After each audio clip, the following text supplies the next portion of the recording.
மேடையில் இருக்கும் பெரியவர்கள் அத்தனை பேருக்கும், பாண்டியன் மாஸ்டருக்கும், பெப்சிஜன் மாஸ்டருக்கும், பேரரசு எங்கள் அண்ணன் பேரரசு டைரக்டர் அவர்களுக்கும், ஊடகங்களுக்கும், பத்திரிகையாளர்கள் அத்தனை பேருக்கும் என்னுடைய அன்பான வணக்கங்கள்.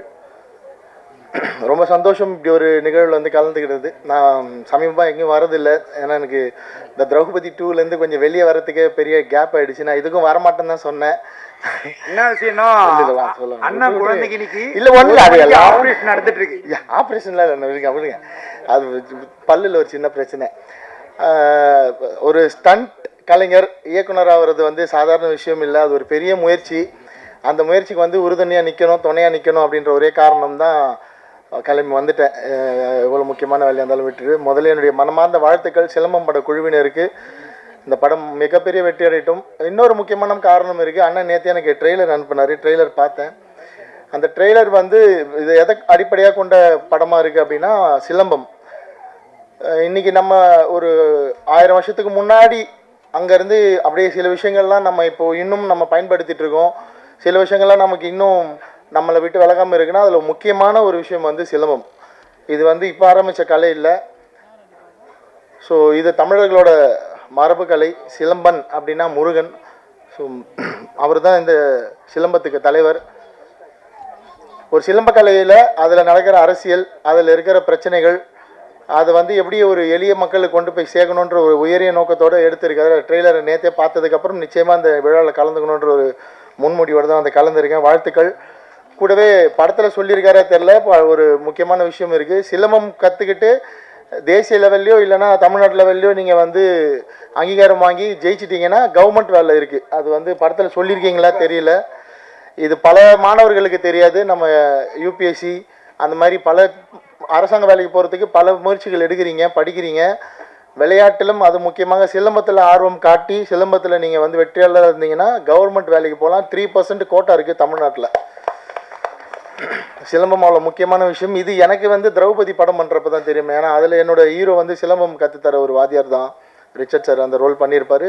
பாண்டியன் மாஸ்டர் தான் அதுக்கும் ட்ரைனிங் கொடுத்தாரு. 2 கையில் சிலம்பம் கற்றுக்க சொன்னேன். ஒரு வாரத்தில் மாஸ்டர் தான் அந்த ட்ரைனிங்கும் கொடுத்தாரு. பாண்டியன் மாஸ்டர் இல்லாமல் எங்கள் எந்த படமும் நடக்காது. எல்லா படத்துக்கும் அவர் ட்ரைனிங் கொடுத்துருவார். 4 பேர் அனுப்பிடுவேன். மாஸ்டர் சொன்னார், எனக்கு வருத்தமாக தான் வந்து திரௌபதி 2 நான் ரிலீஸ் பண்ண டைம் தப்பு மாஸ்டர். என் மேலே தான் அது வந்து முழுக்க நான் வந்து ப்ரொடியூசர்கிட்ட ஃபைட் பண்ணி நாங்கள் ஒரு டேட் வச்சுருந்தோம். ஜனவரி 30 இல்லைனா ஃபெப்ரவரி ரிலீஸ் பண்ணலான்னு. ஜனநாயகன் டேட் மாறி இங்கே முன்னாடி பின்னாடி போனதால் அந்த பொங்கல்னு ஒரு பெரிய கேப் எடுத்ததால் ப்ரொடியூசர் வந்து பொங்கலுக்கு வந்துடலாம் அப்படின்னு சொன்னார். நான் சண்டை போட்டு எலெக்ஷன் வரைக்கும் நிப்பாட்டியிருக்கணும் அந்த படத்தை. இல்லைனா நான் சொன்ன டேட்டில் வந்துருக்கணும். அது தப்பு. நிறைய விஷயங்கள் சினிமாவில் கற்றுக்கிறேன். முதல் தடவையாக நான் அந்த தோல்வியை பார்த்துட்டு தான் கற்றுக்கிட்டேன். அது ரொம்ப வருத்தமான விஷயம். அதுவும் அதுலேருந்து வெளியே வரல. ஏன்னா ரொம்ப கஷ்டப்பட்டு எடுத்த படம். இன்றைக்கி சினிமா வந்து முன்னாடி ரசிகர்கள் இருந்த மாதிரி இல்லை. இன்றைக்கி சினிமா வந்து இன்ஃப்ளூயன்சர்ஸ் கையில் இருக்குது. ஒரு படம் வந்து எப்படி ஓடணும், ஓடக்கூடாது, யார் படம் ஜெயிக்கணும், இதெல்லாம் வெளியே இருந்து இன்ஃப்ளூயன்சர்ஸ் முடிவு பண்ணுறாங்க. முன்னாடி வந்து விமர்சகர்களும் பத்திரிகையாளர்களும் வந்து நல்ல விமர்சனம் கொடுத்து படங்களை ஜெயிக்க வச்சாங்க. இன்றைக்கி அவங்களையும் தாண்டி சோஷியல் மீடியா இன்ஃப்ளூயன்சர்ஸ் கையில் போயிடுச்சு. அது இன்றைக்கி ஒரு மிகப்பெரிய ஒரு சக்தியாக தான் இருக்குது. அது நல்லதா கெட்டதா தெரியல. ஏன்னா நிறைய படங்கள் ஓடுறதும் அந்த சோஷியல் மீடியா இன்ஃப்ளூயன்சர்ஸ்னால தான். சில படங்களை வந்து முடிக்கணும் சித்தாந்தமாக அதை வந்து முடிவு பண்ணிடுறாங்க முன்கூட்டியே. அப்படி எனக்கு நிறைய நடந்திருக்கு திரௌபதி 2ல். அதெல்லாம் இப்போ பேசி பிரயோஜனம் இல்லை. பேச வேண்டிய மேடையும் இது இல்லை. ஸோ ஆனால் ஓடிடியில் கொண்டு வந்து சேர்க்கணும் அந்த படத்தை. அங்கேயுமே எனக்கு வந்து அரசியல் நிறைய தலையிட்டு திரௌபதி 2 ஓடிடியிலும் கொண்டு வர முடியல. அதனால் இந்த இடத்துல ஒரு முக்கியமான கோரிக்கை இவனை வச்சிடறேன். மத்திய அரசில் வேவ்ஸ் அப்படின்ற ஒரு ஓடிடி இருக்குது. நம்ம தமிழ் சினிமாலே எத்தனை பேருக்கு தெரியும் தெரில. பேரரசு சாருக்கே தெரியுமான்னு தெரியல. அரசாங்கத்தின் சார்பில் 2024ஆம் ஆண்டு வேவ்ஸ் அப்படின்னு ஒரு ஓடிடி பிரச்சார் பாரதி அஃபிஷியலாகவே லான்ச் பண்ணி இன்றைக்கி அதில் வந்து ஆயிரக்கணக்கான படங்கள் இருக்குது. ஹிந்தி படங்கள், மராத்தி, கன்னடா படங்கள் வரைக்கும் அதில் போயிட்டு நிறைய பேர் வந்து அதில் வந்து எதுவும் காசு கொடுக்க மாட்டாங்க. நீங்கள் எல்லா படத்தையும் அதில் போயிட்டு ஸ்ட்ரீம் பண்ணலாம். ஒரு ஹவருக்கு வந்து 6 ரூபா கொடுப்பாங்க மக்கள் படம் பார்த்தா. கவர்மெண்ட் வந்து அதை வந்து பே பண்ணுறாங்க. அந்த மாதிரி தமிழ்நாடு அரசு இன்றைக்கி வந்து நம்ம தமிழ் சினிமாவில் இருந்த ஒரு மிகப்பெரிய கதாநாயகன் திரு மாண்புமிகு விஜய் சார் அவர்கள் இன்றைக்கி முதலமைச்சராக மாறி இருக்காரு. ஸோ அவருக்கு இந்த நேரத்தில் ஒரு கோரிக்கை, தமிழ் சினிமாவுக்குன்னு ஒரு பிரத்யேகமான ஒரு ஓடிடி நீங்கள் வந்து உருவாக்கணும். எப்படி மத்திய அரசால் அதை கட்டுப்படுத்தி நடத்த முடியுதோ வெற்றிகரமாக வேவ்ஸ்ன்ற பேரில், அது மாதிரி தமிழ்நாடு அரசும் அதை வந்து நடத்தலாம். நீங்கள் உங்களுக்கு அதை பற்றின புரிதல் நிறைய இருக்கும் விஜய் சார். ஸோ இந்த நேரத்தில் ஒரு கோரிக்கை வச்சுக்கிறேன். என்னென்னா, இப்போது சிலம்ப மாதிரி படங்கள்லாம் நிச்சயமாக ஓடிடி வந்து அவ்வளோ சீக்கிரம் வந்து எட்டி கூட பார்க்க மாட்டாங்க, ப்ரிஃபர் கூட பண்ண மாட்டாங்க. ஏன்னா அதுவுமே ஒரு பெரிய லாபிக்குள்ளே இருக்குது. ஒரு சிலர் தன்னுடைய சொந்த செல்வாக்கை பயன்படுத்தி மட்டுமே ஓடிடிக்குள்ளே வந்து படங்கள் வித்துட்ருக்கிற காலமாக இருக்குது. நல்ல படங்கள் எடுத்தாலாம் ஓடிடிக்குள்ளே போகிறது அவ்வளோ ஈஸி இல்லை. நம்ம வந்து அமேசான் மாதிரி ஓடிடி தளங்களில் ஃப்ரீயாக படம் கொடுக்குறோம். படம் பார்த்துட்டு பேப்பர் வியூ ஆப்ஷனில் கொடுங்கன்னா கூட அதுலேயுமே நிறைய உள்ள அரசியல் இருக்குது. எந்த படத்தை உள்ளே கொண்டு வரணும் கொண்டு வரக்கூடாதுன்ற வரைக்கும் நிறைய அரசியல் நடந்துகிட்ருக்கு. அது சினிமாவுக்கு ஆரோக்கியமான விஷயம் இல்லை. அதனால தான் சினிமா இவ்வளோ பெரிய வீழ்ச்சியை கண்டிருக்கு. இதை பற்றி யாரும் கவலையும் பட மாட்டாங்க. எந்த ப்ரொடியூசர் சங்கத்தில் தலைவராக இருக்கவங்களோ நிர்வாகியாக இருக்கவங்களோ இது ஒரு பெரிய விஷயமா எடுத்துக்க மாட்டாங்க. அவங்களோட பிரச்சனையோடு வந்து தாண்டி கடந்து போயிடுறாங்க. அது கியூப் பற்றியும் நிறைய நானும் வேறு சார் இப்போ பேசணும். கியூப்லேயுமே நம்ம கட்டுற பணம் வந்து ப்ரொடியூசர் கவுன்சில் தலையிட்டால் நிறைய சின்ன படங்கள் ஒரு 100 தேட்டருக்குள்ளே வர படங்களுக்கெல்லாம் வந்து கியூப் வந்து 15,000 16,000 சார்ஜ் பண்ண வேண்டிய அவசியம் இல்லை. ஒரு தேட்டரில் நம்ம வந்து ஒரு ஷோ ஒரு வாரத்துக்கு ஓட்டுறதுக்கு 16,000 கிட்டத்தட்ட கட்ட வேண்டியது இருக்குது. இப்போ சிலம்பம் மாதிரி படம் வந்து 100 தேட்டரில் ஓடணுன்னா நீங்கள் யோசிச்சு பாருங்கள், 16 லட்சம் கியூபுக்கு மட்டும் கட்டணும். அதில் எவ்வளோ கலெக்ஷன் வரும், அதுலேருந்து என்ன லாபம் வரும்லாம் தெரியாது. ஸோ நம்ம கட்ட வேண்டிய பணம், அதுக்கப்புறம் விளம்பரம் இருக்குது, பேப்பர் ஆடு இருக்குது, பிரிண்ட் பப்ளிசிட்டி இருக்குது, கொஞ்சமாவது நம்ம வந்து ப்ரெஸ்ஸு சார்ந்ததுக்கு செலவு பண்ணோம். இந்த மாதிரி ஃபங்க்ஷன் நடத்துகிறோன்னா ஒரு பெரிய பொருள் செலவு இருக்குது. ஸோ ஒரு சின்ன படம் தேட்டரில் ரிலீஸ் ஆகிறதுக்கே இன்றைக்கி வந்து 30 லட்சம் தேவைப்படக்கூடிய சூழல் இருக்குது. ஸோ கியூப் நிறுவனம் கொஞ்சம் அந்த மறுபரிசீலனை பண்ணி தயாரிப்பாளர் சங்கமும் கொஞ்சம் அவங்க கூட பேசி ஒரு 100 தேட்டருக்குள்ளே ரிலீஸ் பண்ணுற படங்களுக்காக அது வந்து மானியம் வாங்கி கொடுக்கணும்.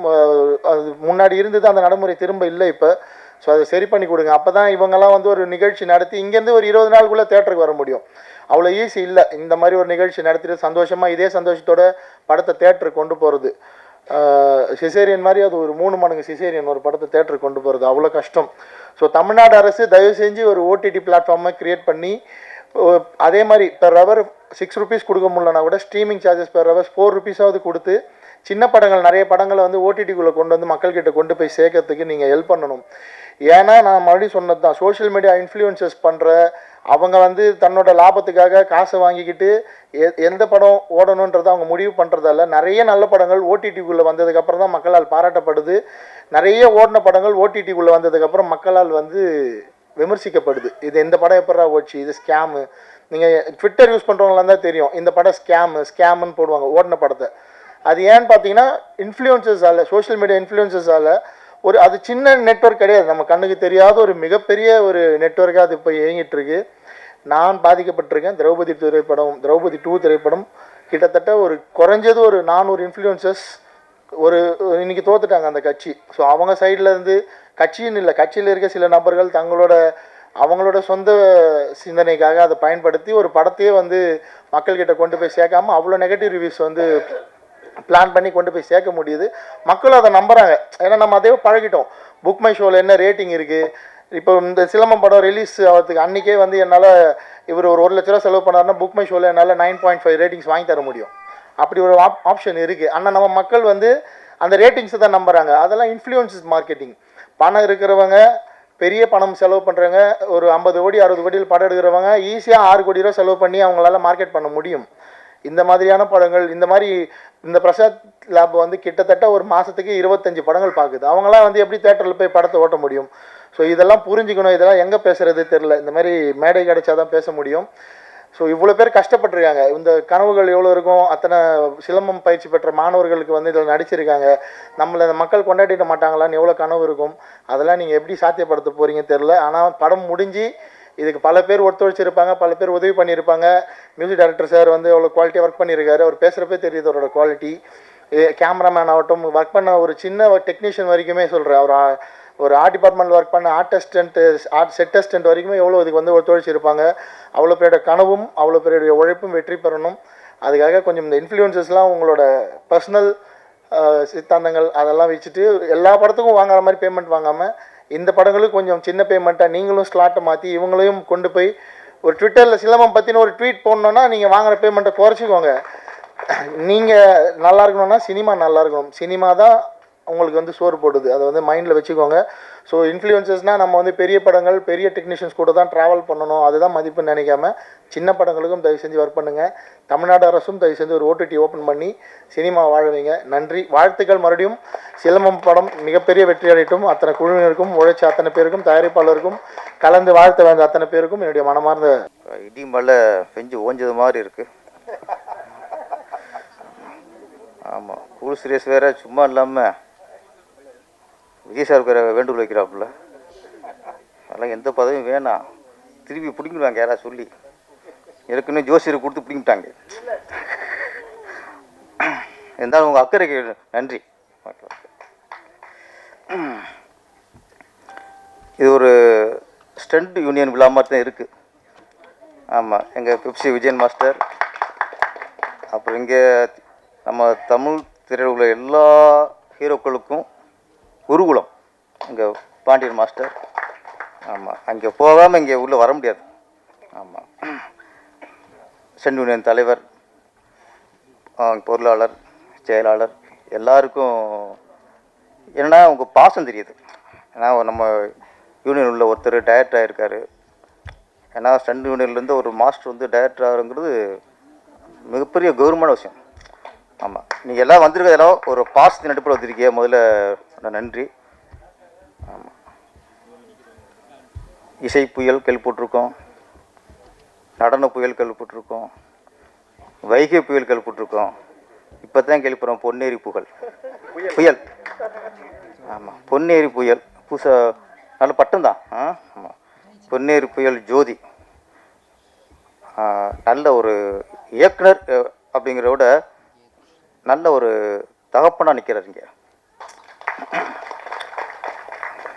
தன்னோட பையனை அவர் ஹீரோவாக வளர்த்து விடணும் அப்படின்ட்டு அவர் இன்னொன்று ஈக்குவல் பண்ணுறாரு. ஹீரோவும் பையன்தான், வில்லனும் பையன்தான். ஏன்னா நாளைக்கு சொல்லிடக்கூடாதுல்ல, எல்லாருக்கும் பையனை ஹீரோவாக பண்ணுறோன்னு ஆசை ஒரு சொல்லிடக்கூடாதுல்ல. இப்போ வில்லன் ஆக்கியிருக்குல்ல. ஆமாம், அதனால் கொஞ்சம் நடுநிலையோடு இருக்கார் ஜோதி. ஆமாம், இது வந்து திருவண்ணாமலை ஜோதி நினைக்கிறேன், பவர்ஃபுல் ஜோதி அது. ஹிந்தியில் வீரு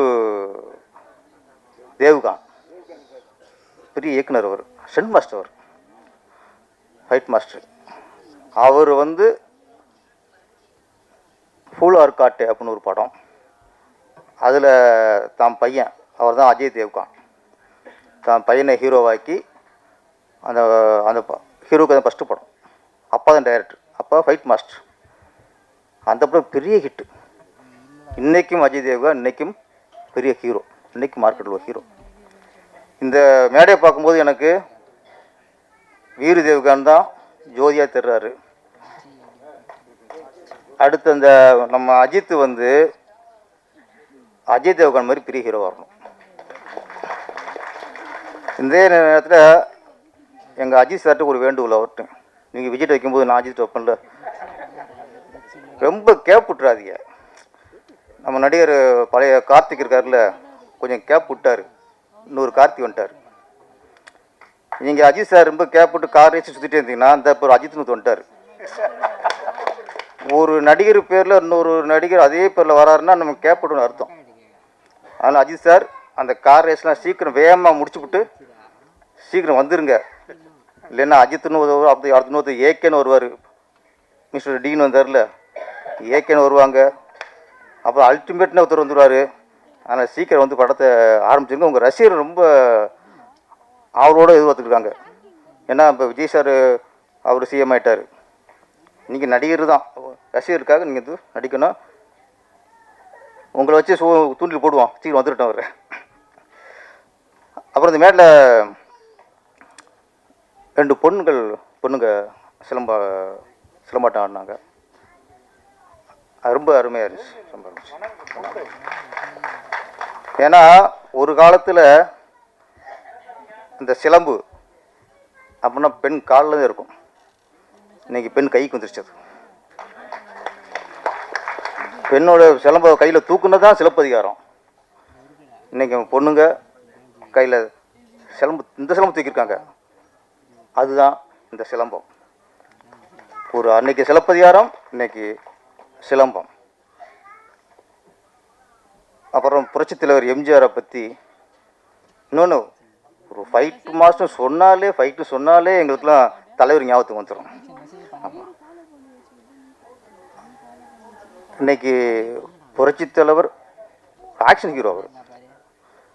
அவர் ஆக்ஷன் ஹீரோ பெருசாக வெற்றி அடையிறதுக்கு காரணம் எங்கள் பெப்சி மாஸ்டரோட அப்பா சுவாமிநாதன்.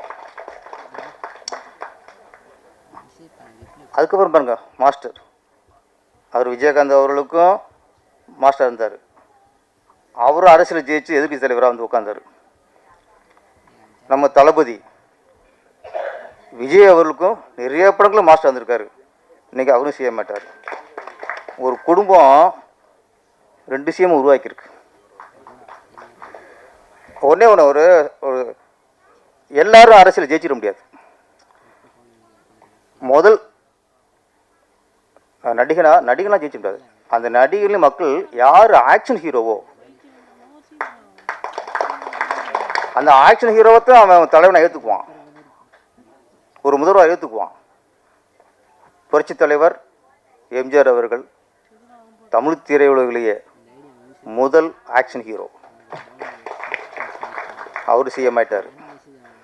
அதுக்கடுத்து புரட்சி கலைஞர் விஜயகாந்த் அவர்கள் அரசியல் ஜெயிச்சு எதிர்க்கட்சி தலைவர் ஆயிட்டார். அவர் ஆக்ஷன் ஹீரோ. இப்போ நம்ம தளபதி மாண்புமிகு முதல்வர் திரு விஜய் அவர்கள், சொல்லும்போது சந்தோஷமா இருக்குல்ல, அவர் ஆக்ஷன் ஹீரோ. அப்போது ஒரு நடிகர்கள் வந்து நாளைக்கு நாடாளுற அளவுக்கு முதல்வர் அந்த நாற்காலில் உட்கார்றாங்கன்னா அவங்க ஆக்ஷன் ஹீரோவாக இருக்குங்கிறது தான் அடிப்படையாக இருக்குது. அப்போ அவங்க அடிப்படையாக இருக்கிறதுக்கு ஆக்ஷன் ஹீரோ அவங்க ஆக்ஷன் உருவாக்குறது யார்? இந்த உட்காந்துருக்காங்க ஃபைட் மாஸ்டர், இவங்கெல்லாம் தான். எம்ஜிஆர் முதல்வர் பதவியேற்றதுக்கு அப்புறம் ஒரு பேட்டில் சொன்னார், நான் உட்கார்ந்துருக்கிற இந்த முதல்வர் நாற்காலியில் இந்த 4 காலில் ஒரு கால் கவிஞர் பட்டுக்கோட்டை கல்யாண சுந்தர் அப்படின்னாரு. இன்னொரு கால் சொல்ல மறந்துட்டார். அந்த இன்னொரு கால் தான் ஃபைட் மாஸ்டர். அத்தனை ஃபைட் மாஸ்டர். இன்னைக்கு விஜய் சார் உட்காந்துருக்காருன்னா அந்த 4 காலில் ஒரு கால் உங்கள் கால். ஏன்னா இந்த அந்த ஆக்ஷன் ஹீரோ இமேஜ் வந்தால் தான் மக்கள் வந்து அதை ஒத்துக்குவாங்க ஃபஸ்ட்டு. அதனால் முதல் நாட்களில் ஒரு காலுக்கு இங்கே பல காலம் இங்கே உட்காந்துருக்கு. எல்லாருக்குமே நன்றி. அப்புறம் இசை 2 பாட்டுமே அந்த ஃபஸ்ட்டு இந்த மோட்டிவேஷன் சாங் சூப்பர். அப்புறம் அந்த பேத்தா சாங் இருந்துச்சு, என்னை விட்டு பிரிந்து விட்டால் நான் என்ன ஆவேன்ட்டு. நீ இல்லாமல் போனால் நான் என்ன ஆவேன். Super sir. 3 நாளைக்கு அப்புறம் ரொம்ப டச்சிங்காக இருந்தது. மாஸ்டர் டி அவர்களுக்கு ரொம்ப பாராட்டு. அவருடைய பெருந்தன்மையை நான் பாராட்டுறேன். முதல்ல இந்த இதுக்கு நான் மட்டும் பொறுப்பு இல்லை, ஒரு யூனிட்டே பொறுப்பு. அவங்க பேர்லாம் சொல்லி ஒரு புகழ் வந்த உடனே மொத்தமாக தனது ஆக்கி கொள்ளாமல் அதை யார் யாருக்கு பங்கு இருக்கோ அவங்க பேர் சொன்னீங்க பாருங்க. மாஸ்டர் டி இன்னும் பெருசாக அவங்க ஜெயிச்சாங்க. அப்புறம் சிலம்பம் ஒன்று தான். எப்படின்னா நிறைய படங்கள் பார்த்துருக்கோம். கனான்னு ஒரு படம், அதில் ஒரு கிரிக்கெட் வீராங்கனையாக சிவகார்த்திகேயன் வந்து அவங்கள மாஸ்டர் இருந்து உருவாக்கி வெற்றி வைப்பார். அப்புறம் பிகில் நினைக்கிறேன், அதில் ஃபுட்பால் தானே, ஃபுட்பால் அதில் பெண்களை ஃபுட்பால் விளையாட்டு அது பெரிய நிறைய வீராங்கனையில் விஜய் சார் உருவாக்குவார். ஆமாம், நிறையா. ஆனால் ஒரு கிரிக்கெட் இருக்கும், கபடி இருக்கும், ஃபுட்பால் இருக்கும், எல்லாம் பார்த்துருக்கோம். ஆனால் ஒரு சிலம்பத்தில் ஒரு பெண்ணை ஒரு வீராங்கனையாக உருவாக்குற படம் சிலம்பம். எப்படி ஒரு கனா படம் வெற்றி அடைந்ததோ, எப்படி ஒரு பிகில் படம் வெற்றி அடைந்ததோ, அதேபோல் இந்த சிலம்பம் படமும் மிகப்பெரிய வெற்றி அடைய வேண்டும் என்று வாழ்த்தி விடைபெறுகிறேன். நன்றி, வணக்கம்.